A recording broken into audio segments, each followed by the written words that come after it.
So we're going to talk quickly about defining success. Everybody who's going through some type of training, learning something new, has to define the objectives of what they consider success. And unfortunately, people often come up with huge long-term goals that are poorly defined. And if you want to see a perfect meta example of that, just look at the war on terror. We had absolutely zero definition in what our objectives were, so we were sent off into our respective combat zones with no idea of what the hell we were supposed to be achieving on a strategic level. Defeating terrorism is a perfect example of a poorly articulated objective. If you want to be successful, you need to articulate clearly what your definitions of success are. And if you're a coach, then the next part of this video is going to be a little bit more directed towards you than towards your fighters. But if you're a fighter, it's probably going to be good to watch.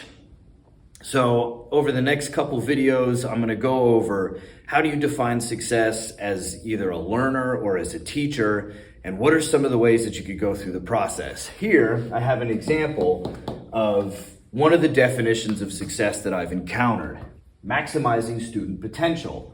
All right, so we've gotten that far, but you still have to go through a couple more procedural elements of trying to figure out how are you going to do this. The first step, how do you measure potential versus output? And I just came up with a brief little word blurb here that kind of goes over what I think. So you determine their individual strengths and weaknesses. What are the individual students' things that they're best at? What are the things that they're the worst at?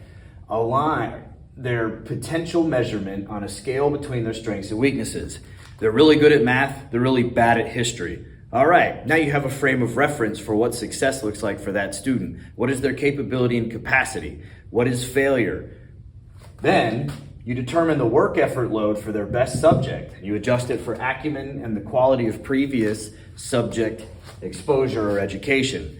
If they're really good at offensive boxing or kickboxing and they have bad defense, we have to kind of take a look at who was training them and what they were training them. Same thing in school. If you're taking a social studies course and you're bad at history but you're good at math, your good teacher is going to figure out, okay, well, what's the workload?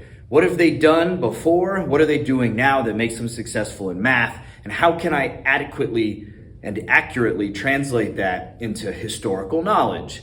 Good teachers, we're going to go through that process and they're going to figure out how to do it. Lastly, determine what qualities contribute to the success or failure of the student.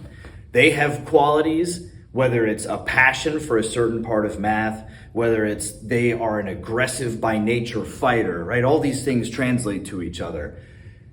Our education system a long time ago deviated away from the classical system, the trivium and the quadrivium, which was all based in procedural learning and based off of building blocks. It was progressive, and most importantly, it was integrative, right? You took all these different, what we consider now disparate knowledge bases, and they all worked together back then, which is why people were better at critical thinking. Nowadays, because of all the individual siloing, right? We've parochialized education. And now what we have is this wide field of individual, very specific knowledge bases, which people don't integrate. And so we lose the interdisciplinary approach. And now people expect you to be so specific in your knowledge base that really they're removing a lot of the context. And honestly, I think that's detrimental to the learning experience or the education experience, whether you're a student or a teacher. So one of my aims, and the reason that I'm talking about education and pedagogy on my boxing channel, is because we can make better boxing coaches and we can make better boxers. Because right now boxing is kind of hurting, and there's a lot of reasons why: monetization, how absolutely corrupt the sport is, but it's also at the education level. And I'm trying to do my part to fix that. And I know I got like my 5 haters on YouTube that are gonna tell me I'm full of shit because I can't talk fight game like that idiot I talked to last week. I don't even have to concern myself with that type of idiocy because I've got sound pedagogy.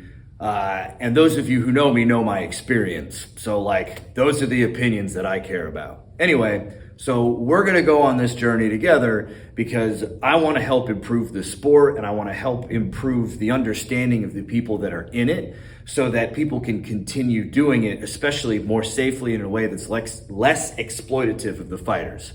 Thanks for watching the Combat Arts Academy.